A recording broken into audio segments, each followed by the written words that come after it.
بسم الله الرحمن الرحيم. الحمد لله حمدا كثيرا طيبا مباركا فيه، وبالله تعالى نستعين.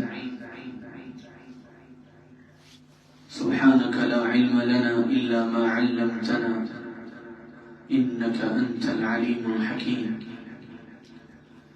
وصلى الله تعالى وسلم وبارك على نبينا محمد خاتم الأنبياء والمرسلين وعلى آله وأصحابه أجمعين وعلى من تبعهم بإحسان إلى يوم الدين. بما كنتم تعلمون الكتاب وبما كنتم تدرسون. صدق الله العلي العظيم.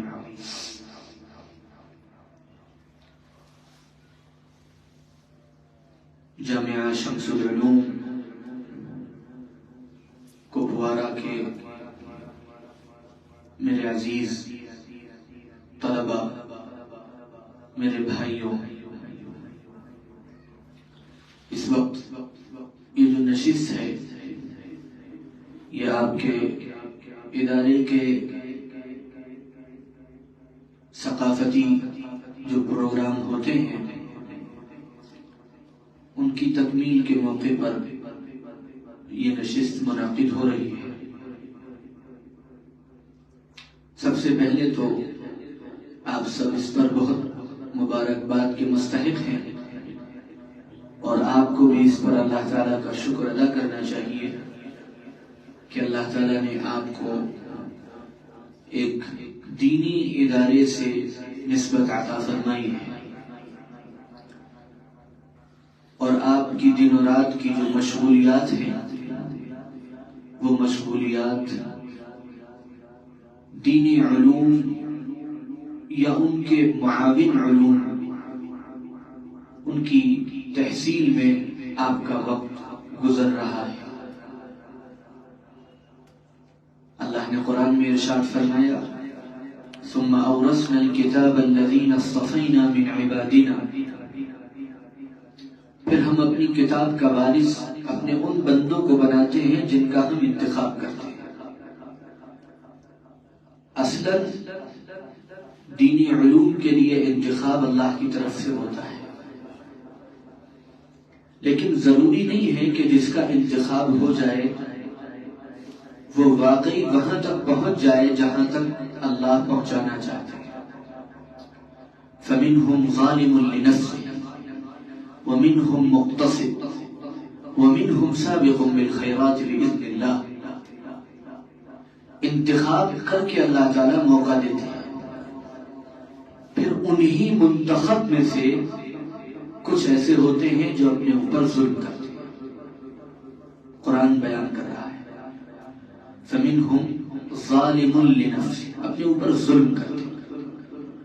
ظلم کی تعریف آپ نے پڑھی ہوگی، وضع الشیء، جی ظلم کا مطلب یعنی کہ وہ اپنے کو مارتے پیٹتے ہیں۔ ظلم کا مطلب ہے جس چیز کا جو حق ہے وہ حق ادا نہ کرنا، جس کا جو مقام ہے وہ مقام نہ دینا۔ انہی میں سے کچھ ہوتے ہیں فَمِنْهُمْ مُقْتَصِدٌ، جو درمیان رہتے ہیں، وَآخَرُونَ اعْتَرَفُوا بِذُنُوبِهِمْ خَلَطُوا عَمَلًا صَالِحًا وَآخَرَ سَيِّئًا، کچھ اچھائیاں بھی کچھ کمیاں بھی۔ وَمِنْهُمْ سَابِقٌ بِالْخَيْرَاتِ بِإِذْنِ اللَّهِ، اور بہت سے ایسے ہوتے ہیں جو خیر میں بہت آگے بڑھ جاتے ہیں، لیکن غور کیجئے سابقٌ بالخیرات کے ساتھ بِإِذْنِ اللہ لگا ہوا ہے، وہ اللہ کی خاص توفیق سے ہوتا ہے، اور اللہ کی خاص توفیق کوشش کرنے والوں، انابت کرنے والوں کو ملا کرتی ہے۔ آپ سب کا انتخاب تو ہو گیا ہے، آپ ادارے میں آ گئے ہیں، آپ یہاں کے نظام سے وابستہ ہیں، اب یہ آپ کا اختیار ہے کہ آپ ان تینوں کیٹیگریز میں سے کس کیٹیگری میں جانا چاہتے ہیں۔ آج جو اکثر صورتحال ہے، میں آپ میں سے کسی سے بدگمان نہیں ہوں، لیکن ایک عمومی تاثر اپنا عرض کرنے کی ہمت کر رہا ہوں۔ عمومی جو حال ہے مدارس میں طلبہ کا، تو وہ اپنے وقت کا بہت زیادہ ضیاع کر رہا ہے، بہت زیادہ وقت کو ضائع کر رہا ہے، اور محنت بالکل نہیں کر رہے ہیں، صلاحیت بالکل نہیں بن رہی ہے، استعداد بالکل نظر نہیں آ رہی ہے۔ بلکہ میں آج صبح بعض درجات میں بھی گیا تھا، ان طلبہ سے بھی میں نے یہی عرض کیا، ایسا لگتا ہے کہ صرف اور صرف سند حاصل کرنے کے لیے، اپنے نام میں مولانا، مفتی، علامہ، فہامہ القاب و آداب لگانے کے لیے، دامت برکاتہم اور زید مجدہم اور حفظہم اللہ اور مد ظلہ العالی اور مکاری، یہ سب لگانے کے لیے، بس اس کے لیے پڑھائی ہو رہی ہے، اس کے لیے محنت ہو رہی ہے، اس کے لیے کوشش ہو رہی ہے۔ اگر یہ صورتحال ہے تو پھر فمنہم ظالم لنفسہ، ہم اپنے اوپر ظلم کر رہے ہیں، ہم اپنا وقت برباد کر رہے ہیں۔ ہمیں کوشش کرنی چاہیے کہ ہم سابقون بالخیرات باذن اللہ کا حصہ بنیں، اور سابقون بالخیرات باذن اللہ کا حصہ بننے کے لیے ہمیں اپنے کو مدرسے کے نظام میں اس طرح ڈھالنا پڑے گا، اور مدرسے سے، اپنے اساتذہ سے اتنا استفادہ کرنا ہوگا کہ ہمارا کوئی وقت بیکار نہ جائے۔ مدرسہ آپ کے لیے سارے انتظامات کرتا ہے، اور کس طرح کرتا ہے آپ کو ابھی اندازہ نہیں ہے۔ جب آپ انشاءاللہ عملی میدان میں آئیں گے، اور میں خدا نخواستہ کہوں یا انشاءاللہ کہوں کسی ادارے کے محتمم اور ذمہ دار بنیں گے، یہ مولوی جعفر صاحب بتائیں گے کہ یہ خدا نخواستہ کہنا چاہیے اس میں یا انشاءاللہ کہنا چاہیے۔ جب کسی ادارے کی ذمہ داریاں آپ کے اوپر آئیں گی، تب آپ کو پتہ چلے گا کہ ادارہ چلانا کتنی مصیبت کا کام ہے۔ مدرسہ کس طرح آپ کے لیے سارے انتظامات کرتا ہے، ساری کوششیں کرتا ہے، آپ کو بہتر سے بہتر سہولیات دینے کے لیے مدرسہ اور مدرسے کے ذمہ داران دن رات ایک کرتے ہیں۔ وہ آپ کو چلتے پھرتے نظر آتے ہیں، لیکن ان کا ذہن ہر وقت کرا رہتا ہے کہ کس طرح مدرسہ ہمارا اور آگے بڑھے، اور طلبہ کے لیے سہولتوں کا انتظام ہو، اور ان کی بہتر تعلیم و تربیت کا نظم ہو۔ یہ سارے انتظامات آپ کے لیے کیے جاتے ہیں۔ اس کے بعد جب آپ غفلت کریں گے، اس کے بعد جب آپ صرف اس لیے پڑھیں کہ امتحان میں پاس ہو جائیں، تو یاد رکھیے امتحان میں پاس ہو جانا، اور میں اس سے آگے بڑھ کر کہتا ہوں بہت امتیازی نمبرات سے پاس ہو جانا، یہ بھی کوئی کمال نہیں ہے۔ اچھی بات ہے نمبرات اچھے آنے چاہیے، لیکن بہت سی مرتبہ ایسا ہوتا ہے کہ کسی نے بہت تھوڑی سی تیاری کی، اور امتحان میں اسی کی تیاری کے مطابق پرچے آ گئے، تو اپنے آپ اس کے نمبر اچھے آ جائیں گے۔ اس کی تیاری بہت اچھی نہیں تھی، اور کسی نے 80% کورس تیار کیا، لیکن پرچے زیادہ تر 20% میں سے آ گئے، وہ نمبر اس کے کم رہ جائیں گے۔ اب مارک شیٹ تو یہ بتائے گی کہ یہ زیادہ اچھے ہیں اور یہ زیادہ خراب ہیں، کیونکہ ان کے نمبرات زیادہ ہیں اور ان کے نمبرات کم ہیں، لیکن حقیقت اس کے خلاف ہوگی۔ یہ جتنا نظام ہے مارک شیٹ کا، امتحانات کا، اور لاحقوں کا اور سابقوں کا، یہ تو استعداد صرف اس سے پیدا نہیں ہوتی، صرف ڈگریوں سے صلاحیت نہیں پیدا ہوتی۔ صلاحیت اور استعداد آپ کی محنت سے پیدا ہوتی، آپ کی لگن سے پیدا ہوتی، اور آپ کو الحمدللہ جس ادارے سے نسبت حاصل ہے، اور اس ادارے کو جس ادارے سے نسبت حاصل ہے، ان اداروں میں دارالعلوم ندوۃ العلماء اور اس کے طرز کسی ادارے سے کوئی جھگڑا اور اختلاف نہیں حاصل۔ ہم تو کسی کے اس بات پر کسی سے شکوہ نہیں کرتے کہ آپ اپنے ادارے کی خصوصیات کیوں بیان کرتے ہیں۔ جس کی جو خصوصیات ہیں وہ اپنی خصوصیات بیان کر سکتا ہے، اسے کرنا چاہیے۔ دارالعلوم ندوۃ العلماء کا پہلے دن سے یہ امتیاز ہے کہ اس نے اپنے طلبہ کی تعلیم و تربیت کے لیے جتنا بہترین انتظام اپنے کیمپس کے اندر کیا ہے۔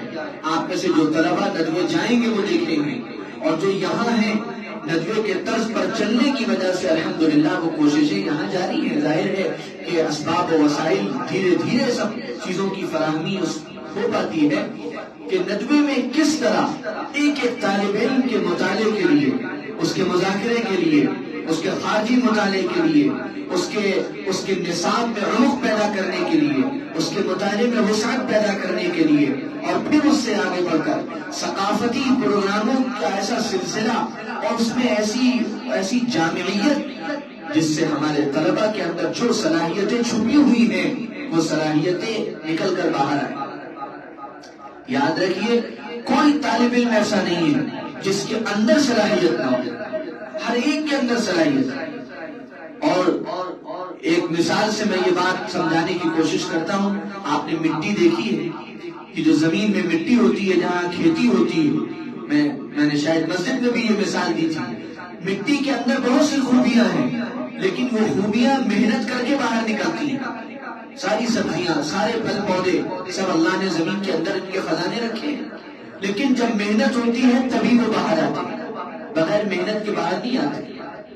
لیکن محنت کرنا چھوڑ دیجیے آپ تو زہریلے پودے خود بخود باہر آتے ہیں. آپ میں سے ہر ایک کے اندر صلاحیت ہے. آپ میں سے ہر ایک خطیب بن سکتا ہے. آپ میں سے ہر ایک بہترین مقرر بن سکتا ہے. آپ میں سے ہر ایک بہترین آپ میں سے ہر ایک بہترین ادیب بن سکتا ہے. آپ میں سے ہر ایک بہترین مفسر بن سکتا ہے. آپ میں سے ہر ایک بہترین محدث اور فقیہ بن سکتا ہے. لیکن اس کے لیے آپ کو اپنے اندر چھپی ہوئی ان صلاحیتوں کو باہر نکالنا پڑے گا، اور ان صلاحیتوں کو باہر نکالنے کے لیے آپ کو دن رات محنت کرنی پڑے گی.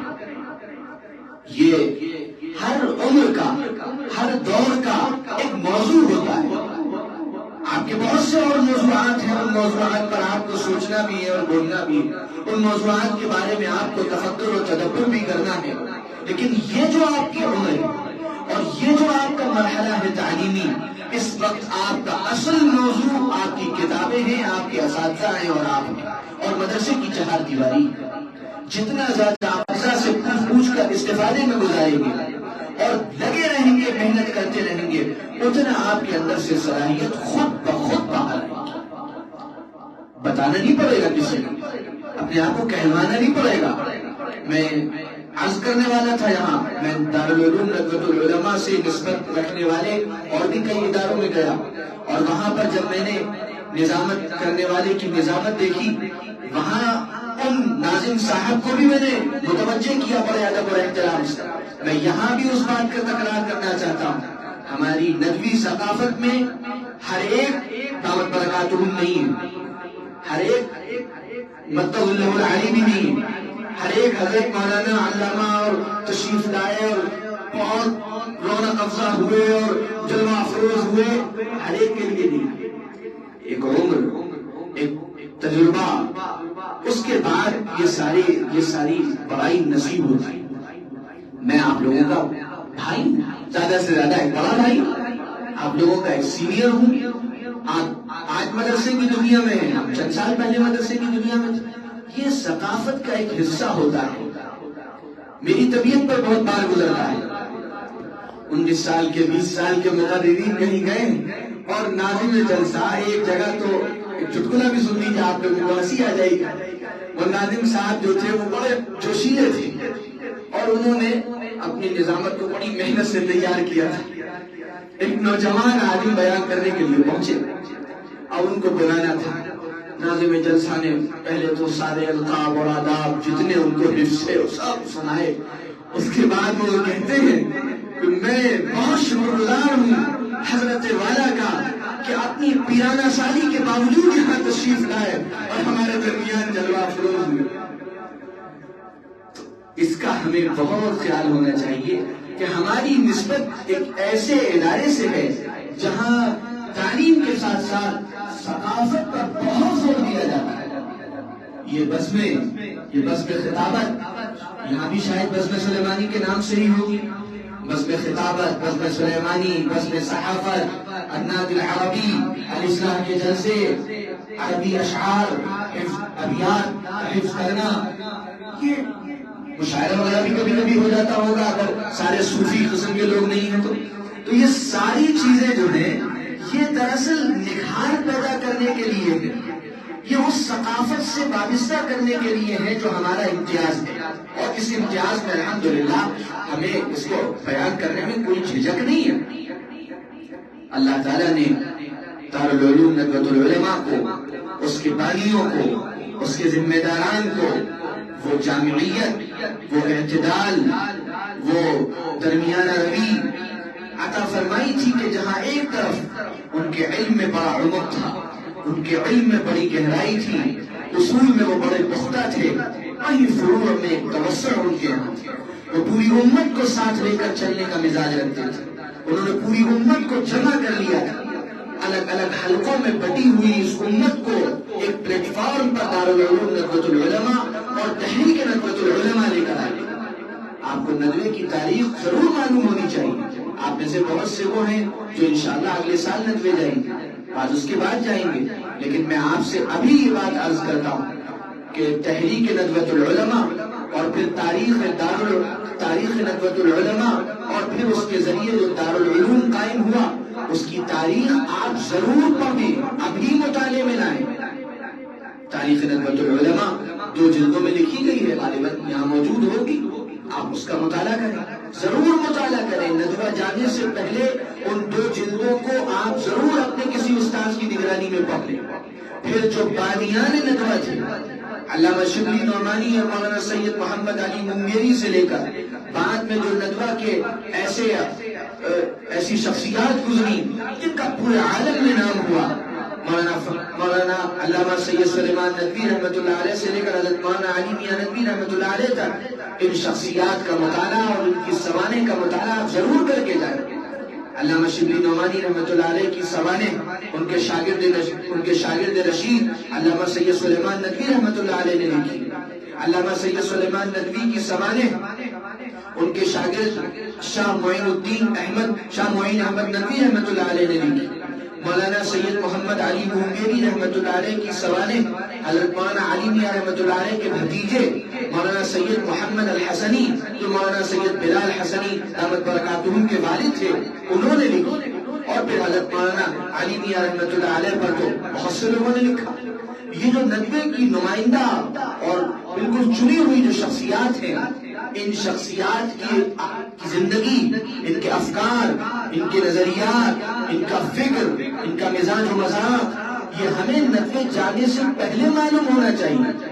ہمیں وہاں جا کر کسی کو سکھانا نہ پڑے کہ ندوۃ العلماء کی ضرورت کیوں پڑی، ندوۃ العلماء اور دارالعلوم ندوۃ العلماء میں کیا بنیادی فرق ہے، یہاں کے بانیان کس فکر کے حامل تھے، وہ کیا چاہتے تھے، اس وقت بہت سے مدارس تھے، ان تمام مدارس کے درمیان ندوے کی ضرورت کیا تھی، یہ ساری چیزیں آپ کے سامنے واضح ہونی چاہیے، اور آپ کو ان بانیان اور ان ذمہ داران کے افکار پر عبور ہونا چاہیے، اور اس خاص ثقافت سے آپ کی ہم آہنگی ہونی چاہیے، آپ کا مزاج و مذاق اس کے مطابق ہونا چاہیے، وہاں آپ کو کسی اور زبان میں خطاب کرنے کا موقع نہیں ملے گا، اللہ یہ کہ مقامی طور پر کوئی بزم ہوتی ہو تو ہوتی ہو، ہمیں تو نہیں معلوم۔ وہاں جو مرکزی پروگرام ہوتے ہیں تو یا اردو زبان میں ہوتے ہیں یا عربی زبان میں۔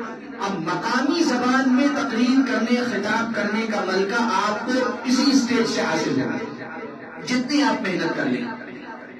اگر آپ نے اس پر محنت نہ کی، اور اس میں بھی خوب یادیں تھی، لیکن کتابوں میں جو تقریریں ہوتی ہیں وہ آپ کی جھجک کو نکالنے کے لیے ہوتی ہے، آپ کے اندر اعتماد پیدا کرنے کے لیے ہوتی ہے۔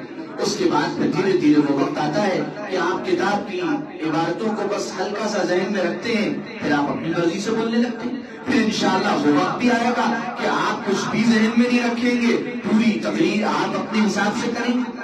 اس کے لیے یہ اسٹیج جو آپ کو دیا جاتا ہے کہ آپ اپنی اس زبان میں، جس زبان میں آپ کو کام کرنا ہے، پوری قوت کے ساتھ اپنی بات کو معاصر اسلوب میں، جو آپ کے مخاطب ہیں، اب آپ کے سامنے بیٹھے ہیں عوام، اب ہمارے مولانا صاحب نے تقریر شروع کی کہ بھائی دیکھو زکوٰۃ نکالو، اور زکوٰۃ کے مال پر اگر حولان حول ہو گیا، اب عوام بیٹھے ہوئے ہیں، سمجھ رہے کوئی مولانا صاحب نے کوئی دعا پڑھی، وہ بھی کہیں گے آمین اللہم آمین، اللہ قبول فرما۔ یہ نتیجہ ہوتا ہے معاصر اسلوب سے واقف نہ ہونے کا۔ مدرسے کی زبان سیکھ کر آئے، اسی زبان میں بات کرنا شروع کر دی، گاڑے گاڑے اردو کے الفاظ، گاڑی گاڑی تعبیرات، بڑے عربی کے اپنے الفاظ۔ بعض مرتبہ یہ جان بوجھ کر ہوتا ہے اپنا علمی روب جھاڑنے کے لیے، اور بعض مرتبہ وہ حالت ہی بنی ہوتی، یہ فائدہ مند نہیں رہتا۔ عوام میں آپ کو جو بات کرنی ہے، اللہ تعالیٰ نے فرمایا وَمَا أَرْسَلْنَا مِن رَّسُولٍ إِلَّا بِلِسَانِ قَوْمِهِ، ہم نے ہر رسول کو اس کی قوم کی زبان کے ساتھ بھیجا۔ زبان کا مطلب صرف یہ نہیں، بلکہ ایسا اسلوب، ایسی زبان جو مخاطب سمجھ سکے، جو اس کے دل کے اندر اتر سکے، جو اس کو اپیل کر سکے۔ ہر مجمع کی ایک الگ زبان ہے، یہ طلبہ کا مجمع ہے، ایک مجمع عوام کا ہوتا ہے، کبھی مجمع خواص کا ہوتا ہے، کبھی مجمع خواتین کا ہوتا ہے، کبھی مجمع بچوں کا ہوتا ہے۔ ہر جگہ کا اسلوب الگ ہے، ہر جگہ کے جملے الگ ہیں، ہر جگہ کی تعبیرات الگ ہیں۔ اگر آپ نے سب کو ایک ڈنڈے سے ہاتھ کر شروع کر دیا اور سب جگہ ایک ہی زبان بولنی شروع کر دی تو پھر آپ کی تقریر اور آپ کا خطاب مؤثر نہیں ہوگا۔ یہ سیکھنے کے لیے ہے، یہ چند تقریریں یاد کرنے کے لیے یہ اسٹیج نہیں ہے۔ پھر دوسرا جو اس اسٹیج کا ایک بڑا کام ہے وہ آپ کو قلم کی طاقت آپ کے اندر پیدا کرنا، جس میں مجھے معاف کیجیے گا ہمارے طلبہ پیچھے دن بدن ہوتے چلے جاتے ہیں۔ تقریر پھر بھی آسان لگتی ہے، لیکن میدان یعنی قلم کے میدان میں کوشش کرنا یہ طلبہ پر ذرا بھاری ہوتا ہے۔ اس کی دو بڑی وجہ ہیں۔ ایک بڑی وجہ تو موجودہ دنیا میں سوشل میڈیا کا جو زور ہے، اس میں یوٹیوب اور ویڈیوز اس کی اہمیت بہت زیادہ ہے، اس کی ریچ بہت زیادہ ہے۔ تو اس میں ہمارے اکثر فارغین کو یہ لگتا ہے کہ ہم اپنا اگر کیریئر ادھر بنائیں گے تو ہماری عوامی مقبولیت بھی زیادہ ہوگی اور ہمیں خوب کمانے کا بھی موقع انٹرنیٹ اور یوٹیوب کے ذریعے مل سکتا ہے۔ لکھیں گے تو پڑھنے والے کتنے ہوں گے؟ کون اردو کے مضامین پڑھے گا؟ کون دیکھے گا؟ وہی لے دے کر 15-20 ملا قسم کے ہوتے ہیں۔ لیکن یاد رکھیے، بولنے کا اور دیکھنے کا تعلق عوام سے زیادہ ہے، اور لکھنے کا تعلق یعنی لکھی ہوئی چیزیں خواص تک زیادہ پہنچتی ہیں۔ آپ کی لکھی ہوئی بات جس طبقے تک پہنچتی ہے وہ طبقہ ملت کو لیڈ کر رہا ہوتا ہے، لے کر چل رہا ہوتا ہے۔ لکھی ہوئی چیزیں اہل علم پسند کرتے ہیں، اہل دانش پسند کرتے ہیں، وہ دیکھنے اور سننے پر ذرا کم یقین رکھتے ہیں، وہ پڑھنے پر زیادہ یقین رکھتے ہیں۔ تو خواص کا ایک بندہ بھی اگر آپ کی چیزیں پڑھ رہا ہے تو وہ عوام کے ہزاروں سے زیادہ بعض مرتبہ بہتر ہے، کیونکہ وہ ان ہزاروں کو لے کر چلنے والا بندہ ہے۔ اب آپ دیکھیے اخباروں میں مضامین آتے ہیں، مثلا حضرت مولانا خالد سیف اللہ رحمانی صاحب مدد اللہ علیہ کی ہر ہفتے خاص قسم کا مضمون آتا ہے ان کا۔ اب مولانا نے مضمون لکھ دیا، اپنے جہاں بھی بیٹھ کر لکھتے ہیں، مضمون لکھ کر بھیج دیا گیا۔ اب سینکڑوں ہزاروں علماء ہیں، خطباء ہیں جو اس مضمون کو پڑھتے ہیں، پھر اس مضمون کو ہر خطیب ہزاروں عوام کے سامنے بیان کر رہے ہیں۔ تو یہ جو فرق ہے، لکھی ہوئی چیزیں اہل علم تک پہنچتی ہیں، اہل علم اس کو اہمیت دیتے ہیں، اہل دانش اس کو اہمیت دیتے ہیں، اور لکھنے کی صلاحیت سے علم میں پختگی ہوتی ہے۔ لکھی ہوئی چیزیں باقی رہتی ہیں، علم کے طور پر منتقل ہوتی ہے۔ آج بھی علمی دنیا میں جو اہمیت ہے وہ کتابوں کی اہمیت ہے۔ یقیناً دوسری چیزیں اب اپنی جگہ بنا رہی ہیں، لیکن لکھی ہوئی چیز کی جو اہمیت ہے وہ اپنی جگہ مسلم۔ آپ اس میں خوب محنت کیجیے، روزانہ کے جو حالات ہیں وہ آپ ڈائری پر لکھیں، روزانہ معمولی چیزیں جنہیں آپ بہت معمولی سمجھتے ہیں آپ انہیں ڈائری میں لکھیں۔ جس استاذ کا درس آپ کو پسند ہو اس کے درس کو روزانہ لکھنے کا معمول بنا لیجیے، اس سے آپ کے اندر لکھنے کی صلاحیت پیدا ہوگی۔ ہوتا یہ ہے کہ ہم یہ چاہتے ہیں کہ پہلے دن سے ہم بہت اچھا لکھنے لگیں، یہ نہیں ہو سکتا۔ بہت غلطیاں ہوں گی، بہت زیادہ آپ پریشان ہوں گے، الفاظ سمجھ میں نہیں آئیں گے، تعبیرات سمجھ میں نہیں آئیں گی، جملے سمجھ میں نہیں آئیں گے، لیکن جب آپ لکھتے رہیں گے تو دھیرے وہ جھجک ختم ہو جائے گی۔ تیسری ایک چیز، نصوص کے یاد کرنے کا اہتمام پیدا کریں۔ نصوص اور متون احادیث حفظ کیجیے. یہاں کے نظام میں نصاب میں اس کی کیا شکل ہے مجھے نہیں معلوم، لیکن میں ذمہ داران سے بھی اس کی گزارش کروں گا اور آپ سب سے بھی میں یہ عرض کروں گا کہ احادیث یاد کرنے کا مزاج کثرت سے احادیث حفظ کیجیے. اس سے ایک بڑا فائدہ یہ ہوتا ہے کہ پھر بیانوں اور تقریروں میں موضوع من گھڑت اور ادھر ادھر کی باتیں آدمی نہیں کرتا، پھر موضوع کے مطابق مدلل مستند گفتگو کرتا ہے. یہ جو مواقع اللہ تعالیٰ نے آپ کو ادارے میں عطا فرمائے ہیں، اگر آپ نے ان موقعوں سے فائدہ اٹھایا، ان سرگرمیوں سے فائدہ اٹھایا تو آپ بہت نمایاں ہو کر نکلیں. اور اگر آپ نے محض وقت گزاری کے لیے یہاں پر اپنے آپ کو بس باقی رکھا کہ وقت گزرتا رہے اور ایک روٹین وے میں ہم درجے جائیں، درجے سے واپس ہوں، پھر کھانا کھا لیں، پھر سو لیں، پھر جمعرات آ جائے، پھر اس میں کھیل لیں، جمعے کو کپڑے دھو لیں، بس اسی طرح پورا ہفتہ نکل جائے اور پاس تو ہو ہی جائیں گے اور پھر آپ ندوے بھی پہنچ جائیں گے، تو یہ ایک روٹین پورا ہو جائے گا. ہو سکتا ہے آپ کو سند بھی مل جائے، ہو سکتا ہے آپ فضیلت بھی کر لیں، ہو سکتا ہے آپ اپنے علاقے میں بڑے علامہ بھی بن جائیں، لیکن صاحب البیت ادری بما فیہ، ہر گھر کا فرد جانتا ہے کہ گھر کے اندر کیا ہے، وہ اپنے حال سے خود واقف ہوتا ہے. ہر طالب علم اپنی صلاحیت و استعداد سے واقف ہوتا ہے. صلاحیت و استعداد میں اگر آپ پختگی پیدا کرنا چاہتے ہیں تو اپنے وقت کا بہترین استعمال کیجیے. صرف پڑھنے میں اور صرف پڑھنے میں اور صرف پڑھنے میں اپنا وقت لگائیے. اپنے اساتذہ کی بے انتہا قدر کیجیے، ان کا بے انتہا احترام کیجیے، اپنے ذمہ داران کی قدر کیجیے، ان کا احترام کیجیے. آپ کے ساتھ میں اگر یہ بات نہیں کہوں گا تو مجھے ادھورا پن لگے گا. آپ کے ساتھ یہ اللہ کی بڑی نعمت ہے کہ آپ کو ادارہ بھی ملا ہے اور ادارے میں صاحب نسبت حضرات بھی ملے ہیں، ادارے میں صاحب نسبت حضرات بھی ملے ہیں. پوری تاریخ ہے ان حضرات کی. حضرت مولانا پیر شمس الدین رحمت اللہ علیہ اور ان کے بعد ان کے جانشین و فرزند اور اس کے بعد اب ان کے ماشاءاللہ فرزند ہمارے عزیز دوست مولانا جعفر ندوی صاحب. پوری تاریخ ہے، نسبت منتقل ہوا کرتی ہے. جو محنتیں بزرگوں نے کی اور اپنی زندگیاں لگائیں اور اس زندگی کو کھپا کر ادارے کو کھڑا کیا، اس کی برکتیں آج بھی ادارے میں یقینی طور پر موجود ہیں.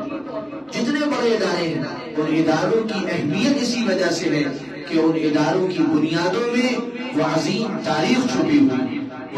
وہ دارالعلوم دیوبند ہو، وہ مظاہر علوم سہارنپور ہو، وہ دارالعلوم ندوۃ العلماء ہو، سب کی تاریخ جب آپ اٹھائیں گے تو اس تاریخ میں یہ نظر آئے گا کہ ان کے بانیان نے بڑی جدوجہد، بڑی قربانیوں، بڑے بلند عزائم، بڑے حوصلوں، بڑے ولولوں، بڑی تمناؤں اور امیدوں کے ساتھ اپنے ادارے کو ایک خاص منہج پر، ایک خاص فکر پر، ایک خاص مزاج و مذاق کے ساتھ کھڑا کیا تھا.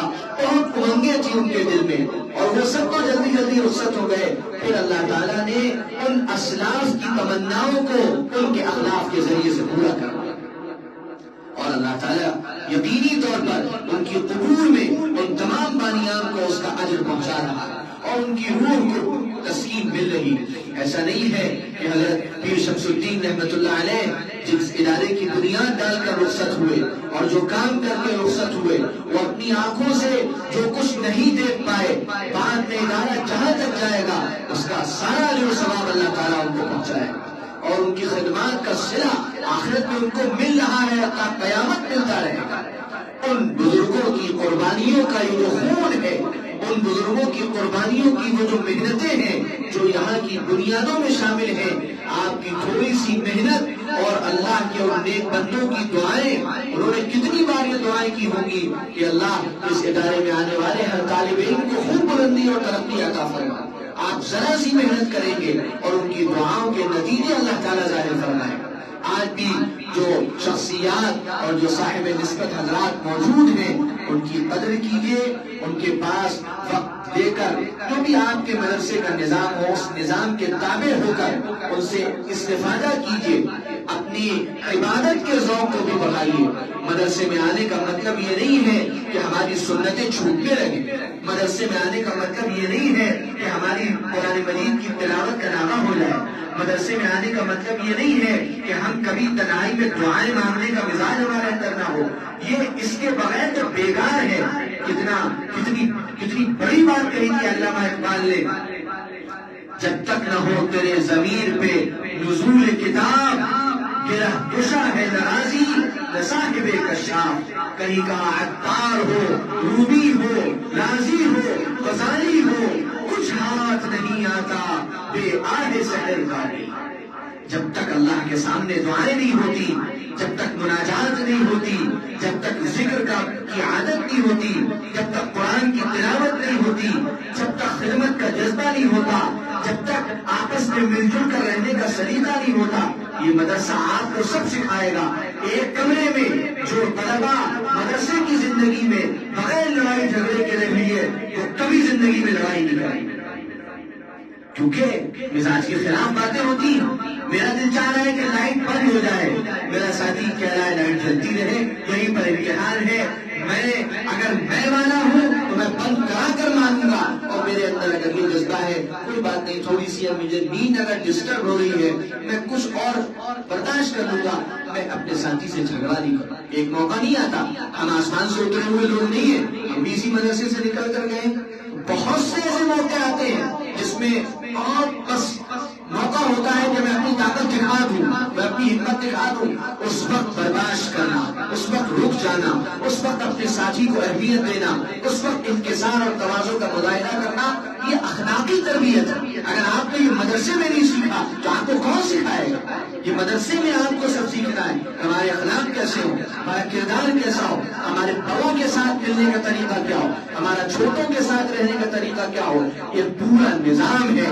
اس نظام میں جتنا آپ اپنے آپ کو چمکا لیں گے اتنا ہوں گے، بھاری ہوں گے، ہونے بھی چاہیے. لیکن اس وقت آپ کی پوری توجہ اس مرحلے میں آپ کی پوری فکر آپ کی درسیات پر، آپ کے مطالعے پر اور کتابوں پر اور جو ثقافتی سرگرمیاں ہیں ان میں خوب محنت کر کے خوب آگے بڑھنے پر ہونی چاہیے. اور اس بات کا خوب خیال رکھیے کہ بغیر اللہ کی توفیق کے یہ ممکن نہیں ہے. میں ایک بار پھر آپ سب کو مبارکباد دیتا ہوں کہ آپ کو اللہ تعالیٰ نے بہترین موقع عنایت فرمایا، اساتذہ کرام عطا فرمائے، بہت اچھے ذمہ داران عطا فرمائے.